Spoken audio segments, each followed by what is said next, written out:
Առանց անկախ պետականության հայրենիքից դուրս չես կարող օտարների մոտ քո գլուխը բարձր պահել ու հպարտորեն ասել, որ հայ ես։ Մենք չենք կարող մեր հայրենիքը սիրել, եթե չգնահատենք մեր անկախությունը, որովհետև չգնահատելու դեպքում դա է կկորցնենք ու կսկսենք երազել մեր կորցածի մասին, ինչպես եղավ Արցախի հետ։ Մենք կարող ենք մեր անկախությունը գնահատել եւ խորապես գիտակցենք, թե ինչ զոհաբերություններ են պահանջվել այն վերականգնելու համար։ Անկախությունը չի եղել նվեր, մենք այն ձեռք ենք բերել անունալի պայքար մղելուց հետո, ի դեմս Սարդարապատի ու Ղարաքիլիսայի ճակատամարտերում տարած հաղթանակների։ Այդ հերոսամարտերը կարելի է ասել շրջադարձային կետ էին մեր ազգի համար, որտեղ մեր թշնամիներին ու ողջ աշխարհին ցույց տվեցին, որ մի ազգ, որը չի ուզում մեռնել, չի մեռնում, ազնվիրաբար շարունակելով գոյամարտը։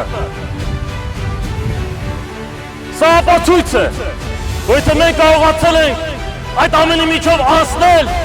ու միաժամանակ վերականգնել մեր պետականությունը, ուրեմն մենք կարող ենք մեր ներկայիս պետությունը ոչ միայն պահպանել, այլև մոտ ապագայում ծաղկեցնել, մեր շարժումը հաստատակամորեն առաջ տանելով։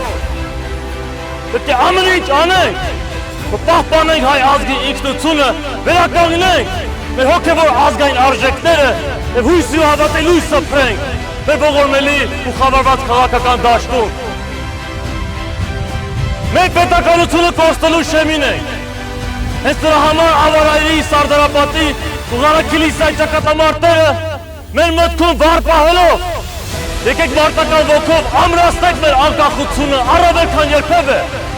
որպեսզի ոսոխին ցույց տանք, որ որքան շատ մեզ փորձեն բնաջնջել, մենք այնքան ավելի շատ կհզորանանք, ու այնքան ավելի մեծ վտանգ կդառնանք նրանց համար։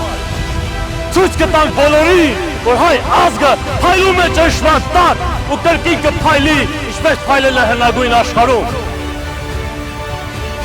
Եկեք այսօրվանից հիշենք եւ խոստում տանք, որ մեզ համար անկախ պետականությունը ոչ միայն գերագույն արժեք է,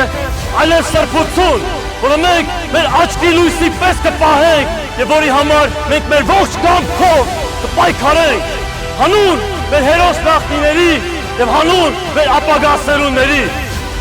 Կեցե մեր անկախությունը, կեցե հայոց պետականությունը, միշտ հայ!